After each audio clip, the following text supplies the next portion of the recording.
Best Life 30, your 30-day journey to creating the best life possible for yourself. You can just watch this video, or if you want to sign up for the entire series for free and get the companion bonus worksheets that go with this video, check the link in the description below. All right, so today is day 18, and we're going to learn how to prioritize our time.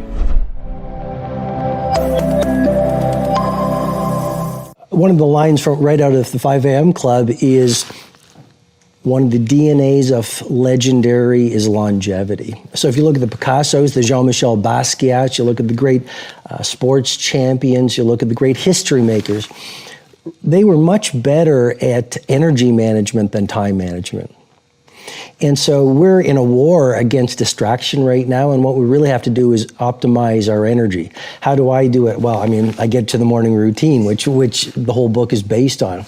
But it's really quite powerful, because if you start your day with sweaty exercise, you're actually going to activate a pharmacy of mastery that exists in every human brain. I know you love the neuroscience. You're going to release BDNF, which is brain-derived neurotrophic factor.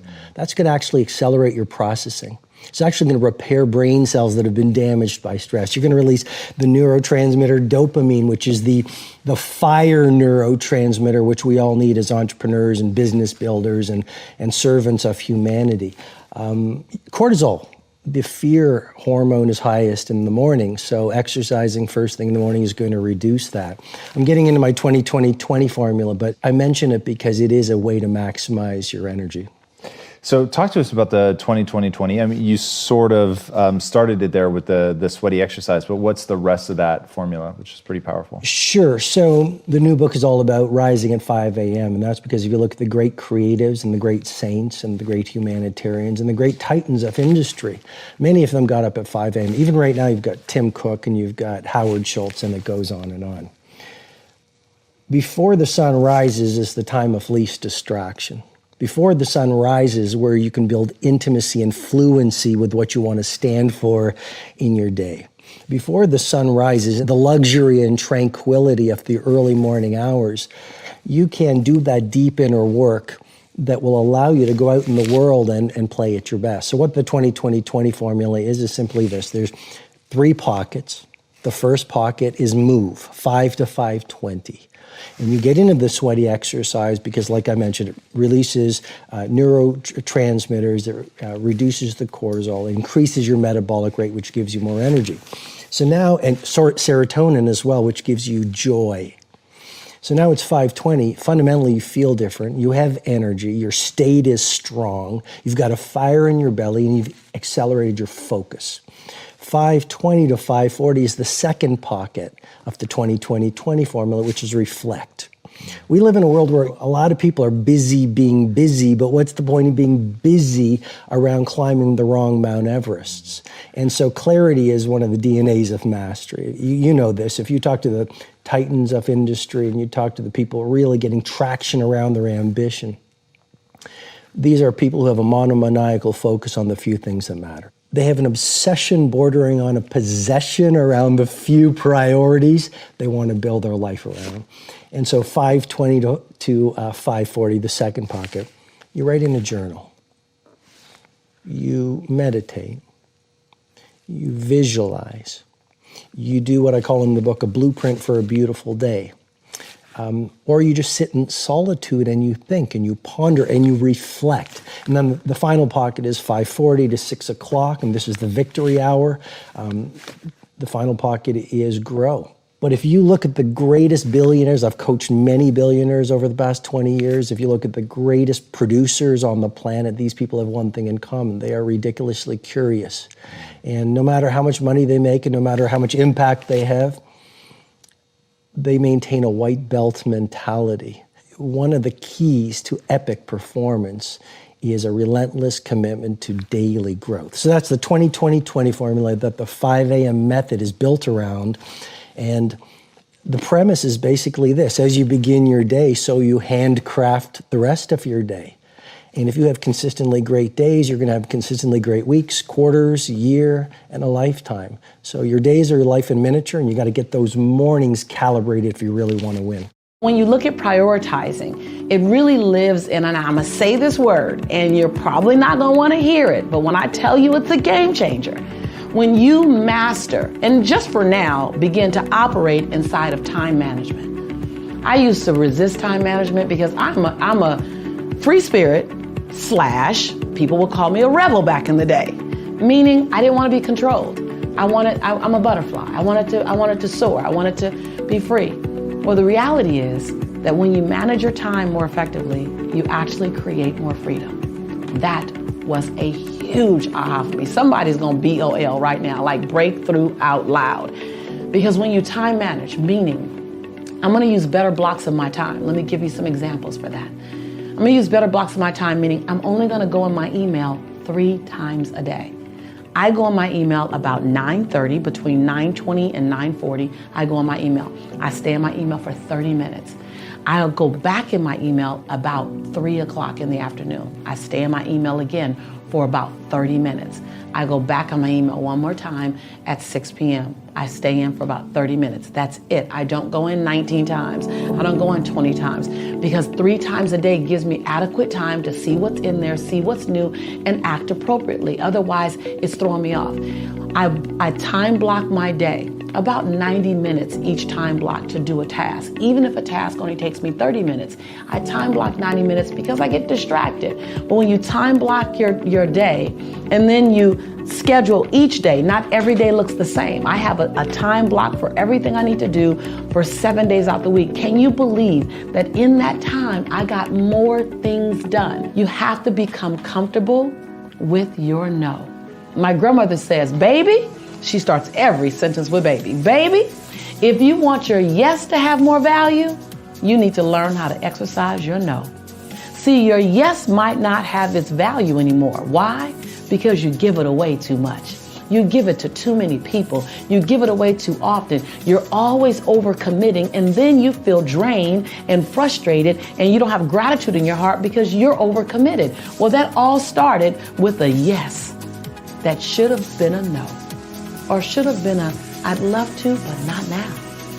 And so number 1 is more effective time management that has your agenda in it, that has your priorities in it. Right now, your agenda is covered with everyone else's task. I heard once, if you don't have your agenda, then you're going to work for somebody else's agenda. And so number 1 is your time management with your agenda. And number 2 is operating, utilizing, and being comfortable in a no. And not an attitude no, not like a spank no, like no. Not that, just a no, not now. No, I would love to, but my plate is full. I'm free in 90 days. Just don't make, no energy, just not now. Don't be surprised when everyone comes to you. You're great, you're amazing, you're brilliant. Look at you, you're on this channel, so you know you're smart. You want a better life, you want an abundant life. Of course you're here. Of course everyone wants you. And your priorities matter. What is time? How do you know when it's a long time, or how do you know when it's a short time? It's not because it's 10 minutes or 10 hours. How many been in 10 hours and time flew because you loved what you're doing, didn't have any sense of time whatsoever? How many have had that experience? Say aye. How many have had 10 minutes feel like 10 years you want to kill somebody to get out of the situation? So what is time? Time is emotion. Got to remember that. Time is emotion. What you're really managing is emotion. Another word for that would be meaning or fulfillment. Focus is power, but you got to take it. Take it back. Take back that power. And you got to know when you do have that focus, how to chunk it, how to group it so you're not overwhelmed. Let me show you how to make it simpler. When mass information is coming at you, you get overwhelmed. Most of us are great deletion creatures. We delete most of life. Right now, there are millions of things around you. You could be focusing on, thinking about, giving meanings to, making decisions about what to do. Millions. Right now, you could be focusing on the blood rushing through your left eardrum or the feeling of your skin against your body. But most of you delete that. You don't even think about clothing against your skin until I mention it, or your heartbeat. Most of the universe you've deleted because you go crazy if you try to think about it all. Because human beings have a limited amount they can focus on at one time. And most of your stress is because you're thinking about too many things at once.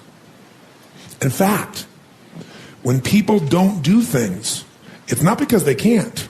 It's not even because they don't want to. It's because of the way they are focusing on what I call chunking things.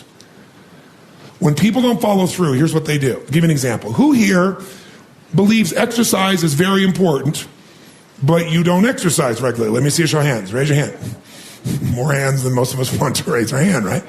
Now, who here really focuses, or I should say exercises regularly? Raise your hand. Regularly. Okay, great. Who here does not exercise regularly even though you believe it's important? Just be truthful. Okay, great. So let's see what the difference is here. A person who does not exercise regularly, I want you to raise your hand and I want you to tell me why you don't exercise regularly. Be truthful. Okay? Yes, sir. I don't have the time. Now, is that true?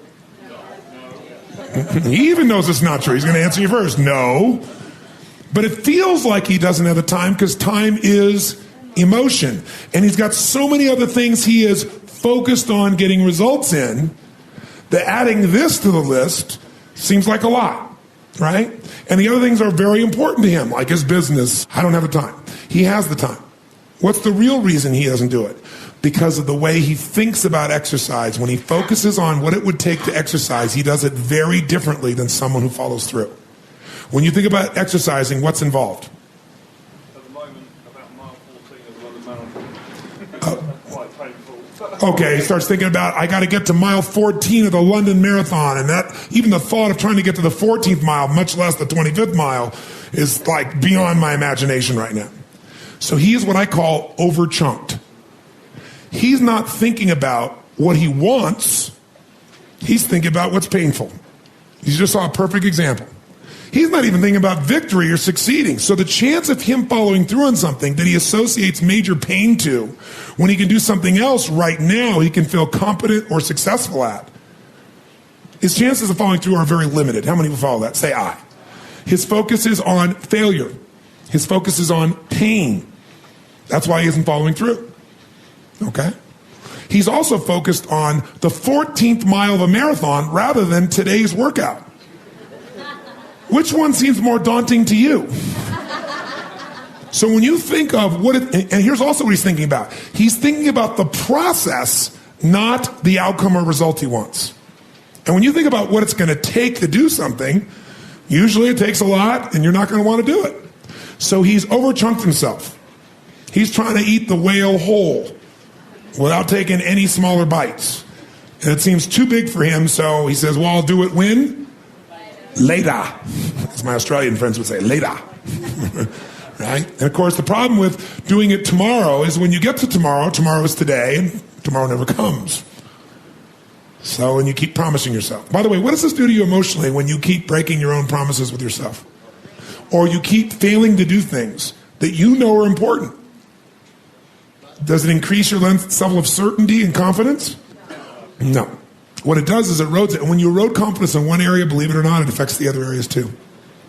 Do you believe me on that? Don't believe me. What about your own life experience? Maybe not one area, but it starts to be multiple areas. It sure does. Another reason why somebody doesn't exercise or do anything is because they don't just chunk it too big, they chunk it in too many details. I'll give you a perfect example. So I asked somebody one time, I said, okay, how important is exercise? Oh, exercise is extremely important. Really? Okay, good. And tell me, why don't you exercise regularly? Well, I just don't have time. Okay, everybody gives that answer. That sounds wonderful. So tell me, though, don't tell me about how much time you don't have. Tell me this. When you think about exercising, what do you think about? Which is a way of saying, what do you focus on? And so this woman says to me, well, my gosh, I mean, what do you mean, what do I think about? Well, let's say I said to you, you got to start exercising, and I'm going to put a gun to the head of your children, and I will do very horrible things and hurt them badly if you don't exercise. Could you do it? Oh yeah, I could do it. You know, if some mafia person came here and said, I'm going to kill your children if you don't exercise every day, how many think you could find a way to exercise every day, no matter what your time constraints may be? So remember this. Remember this. Change is never a matter of ability. It's always a matter of motivation. I'll say that again. Change is never a matter of ability. It's always a matter of motivation or drive, having strong enough reasons. If you got a strong enough reason, you could figure out the time, couldn't you? So the biggest part of life and time management is knowing what you want and having enough reasons to follow through. I don't know what percentage of human effort is spent in counterproductive activity. You know, I'm not an absolute cynic about that, but I mean, when I talk to undergraduates, I ask them, you know, how much time do you waste every day by your own reckoning? And it's somewhere between 5 and 8 hours. You know, it's a lot of time. Well, I usually walk the students through an economic analysis of that. I said, well, you know, why don't you value your time at $50 an hour and calculate for yourself just exactly what you're doing to your future by your inability to discipline yourself. It's worth thinking through. In any case, people do waste a lot of time, and they also act counterproductively a lot of the time. There are a lot of things that are a waste of time. You know, when you think about your life, I think I often tell people that I work with, if you can get, because people have very high standards for how they want their work life to be, and I said, look, if you can get your work life to be where you enjoy half of it, that is amazing. Because very few people ever achieve that. Because the truth is, everything comes with overhead. That's reality. Everything comes with pieces that you don't like. You could be a Supreme Court justice, and there's still going to be pieces of your job you don't like.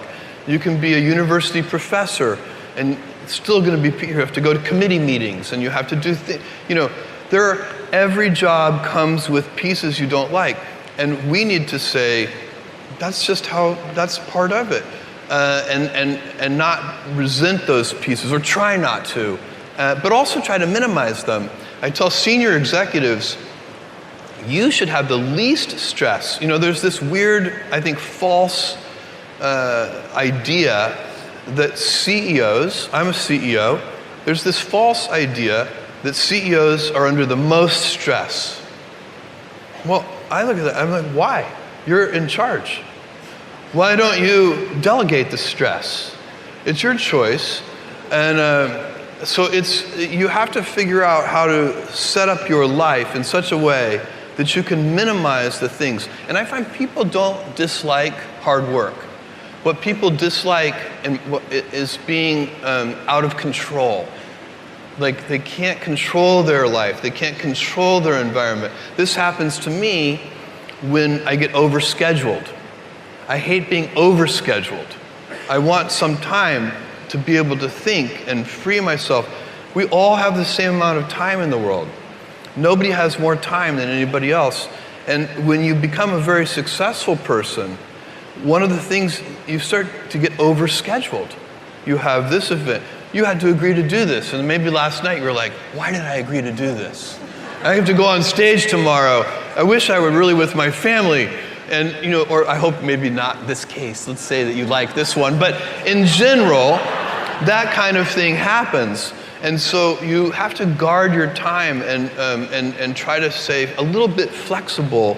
So that's, for me, it's not a waste of time, but I like to have some freedom of movement rather than having every minute of every day scheduled. You need to make fewer decisions. Fewer decisions. Why? Well, as we know from neuroscience, and we know from productivity studies, that the more decisions that we actually make, the more our brain becomes fatigued, right? The more decisions that we make, the more we utilize the glucose that's really fueling our willpower, that's fueling our ability to make more decisions and higher quality decisions. Matter of fact, the more decisions that you tend to make, the less effective you're going to be over the long term, because you're going to utilize your ability and your resources and your brain's power, literally your willpower, will go out the window. So you want to minimize the number of decisions you are making. How do you do that? Well, here's some simple things. One, stop browsing. You know, I know maybe you found me because you were browsing somewhere, and I hope you make me part of your focus on your personal development, that I'm a purposeful part of your life. But I can tell you, overall, browsing completely wipes out your focus and your willpower. Even all these little things you're focusing on are utilizing all your brain's resources. And over a period of time, when you stop browsing and you go back to focusing on something, guess what? You tend not to be able to focus on one thing and get things done. You start multitasking and doing lots of things, but where your work isn't really focused, nothing gets accomplished. So what happens is your brain is fatigued. Guess what happens when your brain is fatigued? You find yourself sitting with a bag of potato chips, and what do when you have the remote control? You're just flipping randomly through things. Do you ever notice that? Meaning it's easier to become distracted the more distracted you are. Meaning the more that you aren't focusing on one thing at a time, the more problem you're gonna have later on to complete one thing at a time. And I know that makes sense, but here's this simple solution if you missed it. Stop browsing so much. All those browsing, all those tweets that you're reading, all those news feeds that you're reading, guess what? Every time you look at them, guess what your mind has to do? It has to make a decision, pay attention or not pay attention. And that decision is costing you focal power and resources later on, even if you don't know it. How can people allocate a usable amount of time to things that they're passionate about, but that are ultimately going to take a long time to do? How do they keep that from being overwhelming? How do they make sure that they have success so they're not discouraged? Do you encourage people to think of their life in a year chunk, in smaller chunks? So if it's a big project like writing a book, you want to say in that year-end holiday letter that you wrote a book, well, then you can start breaking it down and putting things related to that on each week's priority list, right? So maybe this week you think, well, what step could I take toward doing that? Well, I'm going to write, just what is the thesis of my book? All right, I did that. Great. That's all I have to do. All right, the next week I'm going to write maybe a couple chapters I think could be in that. Great, you've done it. The next week you're going to start writing little outlines in each of those chapters. Okay, you've done that. Moving forward. You don't want to overwhelm yourself. You don't want to bite off more than you can chew, but if you are writing 1,500 words a week for the rest of the year, you're going to have a book at the end of it, and not a short one, actually. So it's these little things done repeatedly. If you only, set yourself a very small goal, but you meet it, and then you just keep going, you can do amazing things. Think of this for a moment. Do you know that every living soul gets exactly the same amount of time? Exactly the same amount of time. Figure it out. You get all there is. A hobo sleeping under a bridge or on a park bench that has no material possessions, none, does nothing of any constructive nature. That person gets exactly the same amount of time as the most productive industrialist in the world. We all get exactly the same amount of time. So it's what we do with the time that makes a difference. Now, I want you to think of the number of time management programs. Almost everyone under the sun has time management programs. In fact, I made one time, spent a lot of money on it. And then I found out it was a dumb waste of time and money. Do you know why? Time can't be managed. I was having breakfast with Earl Nightingale one morning. It was downtown Chicago, and I was going with him on a speaking engagement, and it was early in the morning. He said, "Do you want to meet for breakfast?" Whenever Earl Nightingale said, "Do you want to meet me?" I was there, and I always had some well-prepared questions. And I remember asking him, I said, "Earl, how did you learn how to master time management?" We're having breakfast. I can still hear his fork hit the plate. He said, "What the hell are you talking about?" He said, "I've never mastered time management. Nobody masters time management." He said, "Time can't be managed." He said, "I merely manage activity." And he took a little card out of his pocket. And he said, "Every night before I go to bed, I write down 6 most important things I have to do tomorrow. These are goal-achieving activities. And when I wake up, that's what I start working on. And if I don't get them all done, I'll add them to tomorrow's list." He said, "You should have about 6. Now, if I have 3 that I didn't get done today, that doesn't mean I have 9 for tomorrow, like 6 plus these 3. Those 3 become part of the 6 you have to do the next day." When you wake up, you give all your conscious attention to do those things. See, you cannot manage time, but you can manage activity. You can manage your activities. Make certain that what you're doing really makes a difference.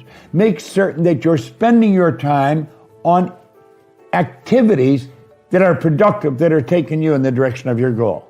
Let's say you're the most ultra-motivated guy in the world. When that alarm clock goes off, there's at least 50% of the time where you just, that soft little pillow is just caressing your head and you want to stay there. And it takes discipline to go, nope, I'm going to get up out of this bed and I'm going to do what I'm supposed to do. And that discipline that you have at that moment, you win that fight. That's a big victory. And then that pattern will carry out throughout the day. Because once you're up, well, now that I'm up, I might as well go work out because I'm already up and I feel good that I got up out of bed and I won that battle. Let me go win another battle. I'm going to go get it done. And then when you show up at the office and there's someone that's got a big box of donuts that they're giving away for free, by the way. So they're just sitting there. It's almost like an insult not to take them. But when you've already gotten up early, you had the discipline there, you already worked out, you had the discipline there, and now you see the box of donuts, you're like, no, I'm not going to eat the donuts. No donuts. You're not going to do it. And that discipline carries on throughout the day. So now you take that and you expand that out over a week and a month, and you end up with more discipline. And it starts with that simple act of getting up and getting out of bed in the morning. We all want freedom, right? We all want to have freedom. We want to have financial freedom. We want to have more free time. We want to have physical freedom. That's what we want. Everyone wants freedom, of course. But if you want to have freedom in your life, the way to get to freedom is through discipline. That's how you get there. So if you want to be financially free, you have to have financial discipline. You have to save your money. You have to work hard to earn more money. You have to not buy stupid things that you don't actually need, right? You need to save that money and invest it properly. All that takes discipline. And if you have that kind of discipline, you'll end up with more freedom. If you want to have more free time, everybody wants more free time. But if you want more free time, how are you going to get it? You have to have more disciplined time management. Where do you find that shift of like, I need to get off of this because I'll be spending time with like my fiance or with my family. It pops into my head, oh my gosh, I need to text this person. I forgot I needed to call and get this order fixed. How do you find that shift to just say, you know what, I'm spending time with my family and I'll do it tomorrow, but not like in a procrastinating way? It's an excellent question. I think if you're present to whether or not you're kind of in the zone of time where it's cool to be fluid, you're kind of with the family, you're also sort of present on your phone, that's cool.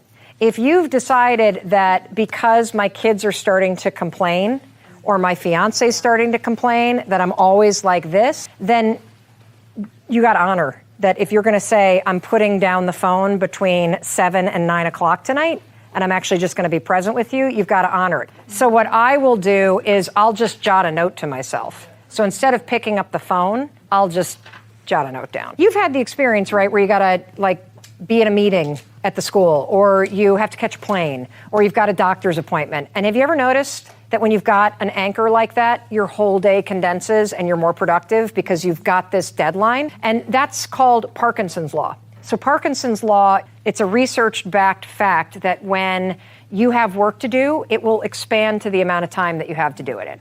So if you have 20 minutes to make a call, how long will it take you? If you have 2 weeks to make it, how long will it take you? 2 weeks. Correct.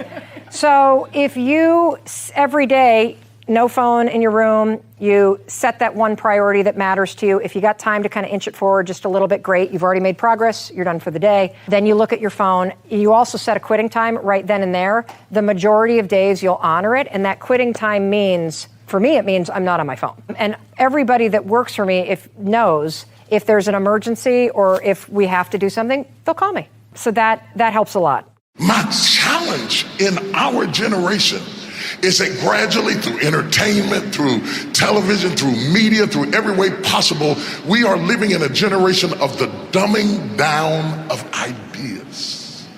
Because we have traded effectiveness for busyness. Statistics say, yeah, somebody ought to clap on that. We are busier than any other generation we have seen in the last 300 to 400 years. We are so busy. We are busier than a one-arm wallpaper hanger. We're just busy. You'll get it later. Don't worry about it. It'll hit you in a minute. We are just as busy as we can be, and we think because we're busy, we're effective. But I want you to challenge your schedule for a minute and ask yourself, are you really being effective? Or is your life cluttered with all kinds of stuff that demands you and drains you and taxes you and stops you from being your highest and best self? And are you substituting busyness and all the chaos that goes along with busyness from being effective? Let me tell you, a bunch of scientists got together and they began to do some research, and they began to determine that 80% of the things we do are busy things that we do in an area that is not effective, that the average person only spends 20% of their time doing the thing that they are really gifted at, created at, passionate about, excited to do, and the rest of it is all the dismal, dumb stuff that we all have to do in order to survive. Just crazy stuff that we're doing. Wonder what would happen if we would go from doing 80% of things that are busy but not effective and 20% of the things that are really effective if we would switch those numbers around and only give 20% of our time to the things that we have to do and 80% of our time to the thing that we were created to do.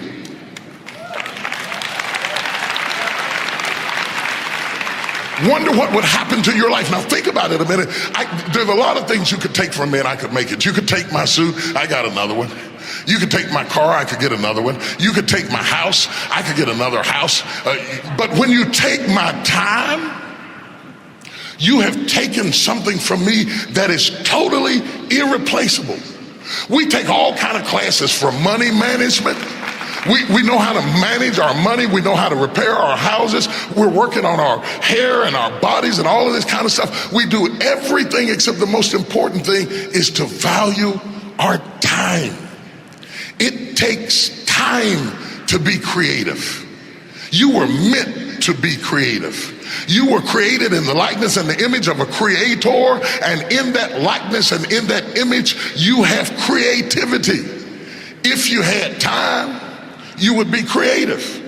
But in the absence of time and with busyness and clutter and the phone going beep, beep, beep, you all got music playing on your phone, all kinds of stuff. And no matter what kind of song you put on it, after a while you hate to hear it, because every time you hear that sound, you know it's somebody else wanting something else from you that's taking you away from what you are gifted and creative to do.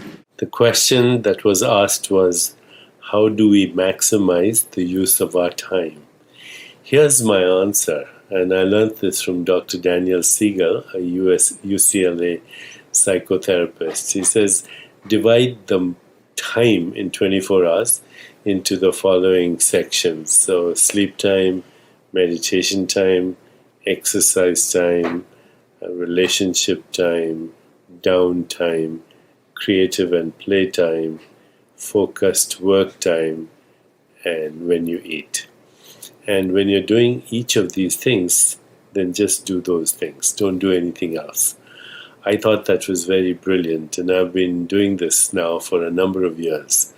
I sleep at least 6 to 8 hours a day. I meditate early in the morning for about 1.5 hours. I go to the gym after that. I walk between 5 to 10 miles a day. I work from about 9 o'clock to 12 noon. Then I take a full hour for a mindful lunch. I take a 20-minute walk after lunch. Then I start working again in the afternoon around 1 o'clock or so, 1:30, 2 even. And then I do a short meditation at 4:30 in the evening, 5 o'clock. And I have an early supper around 6, and I'm in bed by about 10. Now, when I'm doing this daily routine, then I feel that my rhythms are in order. They're connected to the rhythms of the cosmos. And when I'm speaking to someone, I'm present with them. I don't check my iPhone or my handheld device at the same time, because the cortical brain can only do one thing at a time. So, of course, the autonomic nervous system can do many things at a time. Do one thing, do it mindfully, and do it well. Pursue excellence and ignore success. Stay detached.